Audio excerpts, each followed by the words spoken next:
नमस्कार, मैं चित्रा मैनी वास्तुविद एवं ज्योतिषाचार्य यूट्यूब चैनल के माध्यम से अपने ज्योतिष जिज्ञासु दर्शकों का प्रसन्न हृदय से स्वागत करती हूँ, क्योंकि आपके सक्रिय सहभागिता से ज्योतिष सीखे कार्यक्रम की दर्शक संख्या में दिनों दिन वृद्धि हो रही है, जिसके लिए मैं आपको लॉट्स ऑफ थैंक्स करना चाहती हूँ।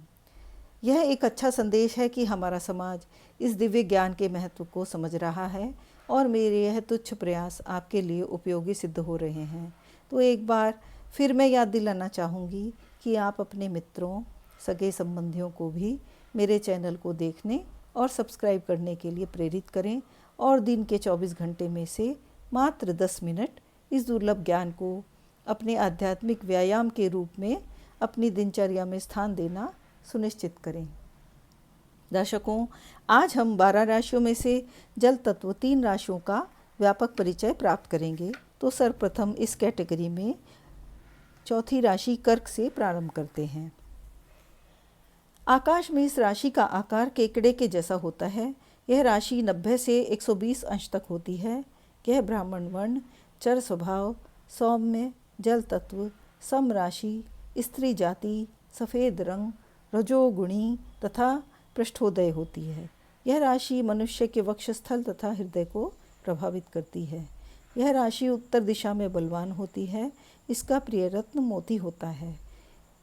कर्क राशि का स्वामी चंद्रमा होता है और कर्क राशि में 5 अंश तक गुरु परमोच्च होता है। ऐसे व्यक्ति हमेशा उन्नति में लगे रहते हैं, अर्थात कॉन्स्टेंटली प्रोग्रेसिव अप्रोच रखते हैं। आइए चार्ट से भी हम इसके प्लेसमेंट और डिग्री को अच्छे से समझ लेते हैं। ये 12 राशियों में से 4th नंबर की राशि कर्क राशि है। इसे हम कैंसर के नाम से भी जानते हैं और अंतरिक्ष में इसकी आकृति को देखते हैं तो वह केकड़े या कैंसर के जैसी दिखाई देती है, जिसकी ग्रिप बहुत मजबूत होती है। ट्रांजिट पथ में ये 90 अंश से 120 अंश तक होता है। ये 30 डिग्री का इसका परिक्रमा पथ होता है और यह जल तत्व राशि होती है। जल तत्व राशि के क्रम में दूसरी राशि है वृश्चिक। यह 8वें नंबर की राशि होती है और इसका ट्रांजिट पथ 210 अंश से 240 तक होता है और अंतरिक्ष में इसका जो स्टार कॉन्स्टेलेशन है वह बिच्छू की आकृति जैसा दिखाई देता है, जिसे हम स्कॉर्पियो बोलते हैं। तो अब इसकी भी डिटेल जानकारी हम ले लेते हैं। यह राशि अंतरिक्ष में बिच्छू के समान दिखाई देती है और 210 से 240 अंश तक विराजमान होती है। यह राशि स्थिर स्वभाव, ब्राह्मण वर्ण, सौम्य स्वभाव, जल तत्व, स्त्री जाति व तमोगुणी होती है। यह शीर्षोदय राशि होती है। यह उत्तर दिशा की स्वामी होती है। ऐसे राशि वाले व्यक्ति शांत स्वभाव के होते हैं, परंतु छेड़े जाने पर प्रतिशोध की भावना बन जाती है और मौका मिलने पर डंक अवश्य मारते हैं, जैसे कि बिच्छू की प्रवृत्ति होती है। इस राशि का स्वामी मंगल होता है। इस राशि में चंद्रमा नीच होता है। इस राशि वाले हठी होते हैं और वृश्चिक राशि वालों को रीढ़ की हड्डी, लिंग, योनि व गुप्तांगों से संबंधित कोई ना कोई कष्ट अथवा रोग अवश्य होता है। अब जल तत्व की राशि के क्रम में 12वीं राशि मीन राशि का विवरण भी आपसे साझा कर लेते हैं। मीन राशि की आकृति आकाश में 2 मछलियों की तरह होती है। यह राशि 330 से 360 अंश तक होती है। मीन राशि दया व धर्म की प्रतीक होती है।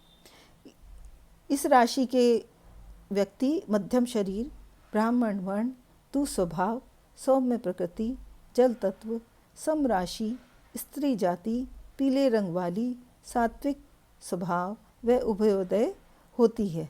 यह राशि उत्तर दिशा में बलवान होती है। इस राशि का स्वामी गुरु होता है। इसका प्रिय रत्न पुखराज है। ये 12 राशियों में से 12वीं राशि मीन राशि है। इसका ट्रांजिट पथ जो है 330 अंश से 360 डिग्री तक रहता है। इसकी आकृति जो स्टार कॉन्स्टेलेशन होता है वो 2 मछलियों के जोड़े के जैसा दिखाई देता है और यह जल तत्व राशि होती है। तो आज हमने 12 राशियों का विवरण पूरा कर दिया, जिसमें आज हमने कर्क राशि, वृश्चिक राशि और मीन राशि जो तीनों जल तत्व राशियाँ हैं उनका विवरण प्राप्त किया, और हमने देखा कि तीनों जल तत्व राशियाँ जो हैं उत्तर दिशा में बलवान होती हैं, क्योंकि जल को उत्तर दिशा में शुभ माना जाता है। और ये तीनों राशियाँ इवन नंबर की होती हैं, 4, 8 और 12।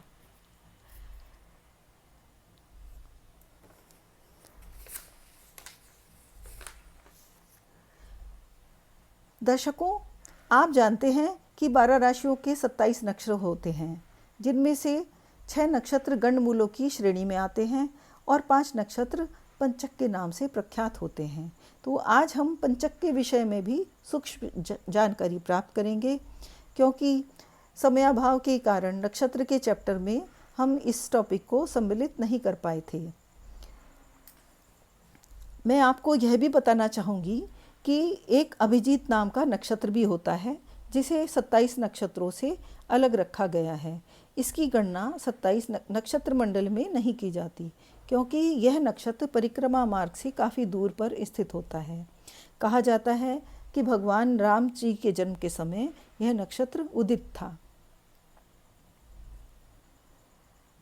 तो दर्शकों, आपने अक्सर सुना होगा कि जब कोई परिवार में या समाज में सदस्य स्वर्गवासी हो जाता है तो ज्ञानी पुरुष सर्वप्रथम यह पता करने का प्रयास करते हैं कि यह मृत्यु पंचक में हुई है या नहीं।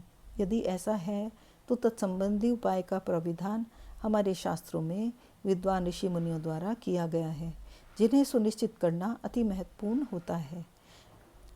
दर्शकों, कुल 27 नक्षत्रों में से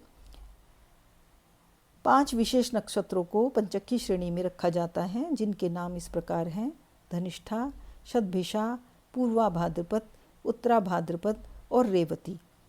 जब चंद्रमा गोचर में इन नक्षत्रों पर भ्रमण करता है तो पंचक लग जाते हैं। देखिए, ये पंचक नक्षत्र हैं: धनिष्ठा, शतभिषा, पूर्वा भाद्रपद, उत्तरा भाद्रपद और रेवती। धनिष्ठा नक्षत्र मकर राशि में होता है। शतभिषा पूर्वा भाद्रपद का 1 से 3 चरण कुंभ राशि में आता है। पूर्वा भाद्रपद का 4था चरण, उत्तरा भाद्रपद के 4 चरण और रेवती के 4 चरण मीन राशि में आता है। यहाँ मकर राशि में शतभिषा नक्षत्र से लेकर कुंभ राशि के 3 नक्षत्र, मीन राशि के 3 नक्षत्र का परिक्रमा पथ जो है पंचक कहलाता है, पंचक नक्षत्र कहलाते हैं। तो इनमें कुछ विशेष कार्य अशुभ हो जाते हैं, जैसे दक्षिण दिशा की यात्रा, मकान बनाना, दुकान बनाना, चारपाई या काष्ठ का सामान खरीदना, अंतिम संस्कार या शवदाह करना। यदि मजबूरीवश इनमें कोई कार्य करना पड़े तो इन नक्षत्रों की शांति करवाने के बाद ही करें। यह शास्त्र सम्मत है, कोई अंधविश्वास नहीं। साथ ही मेरा यह प्रयास आपको ज्योतिष विज्ञान के माध्यम से एक स्वस्थ एवं आत्मनिर्भर जीवन जीने का मार्ग भी प्रशस्त करता है। दर्शकों, आज हमने जल तत्व राशियों कर्क, वृश्चिक एवं मीन राशियों की आकृति, प्रकृति, परिक्रमा पथ, प्लेसमेंट इत्यादि का ज्ञान प्राप्त किया, उनकी स्ट्रेंथ वीकनेस को जाना, पंचक नक्षत्रों की उपादेयता को जाना जो अति महत्वपूर्ण होता है, और तत्संबंधी भ्रांतियों को भी दूर करने का प्रयास करा। आशा करती हूँ कि आपको मेरा यह प्रयास अवश्य पसंद आया होगा। अतः आप मेरे वीडियो को लाइक, शेयर एंड सब्सक्राइब अवश्य करें तथा इस विज्ञान को घर घर तक पहुंचाने में सहयोग प्रदान करें। यदि आपकी कोई ज्योतिष जिज्ञासा है तो उसे कमेंट बॉक्स में शेयर करें, मैं उसका समाधान प्रदान करने के लिए सदैव तत्पर हूँ। अगले वीडियो में नए टॉपिक के साथ पुनः मिलने के लिए आपसे विदा लेती हूँ। आपका दिन शुभ हो।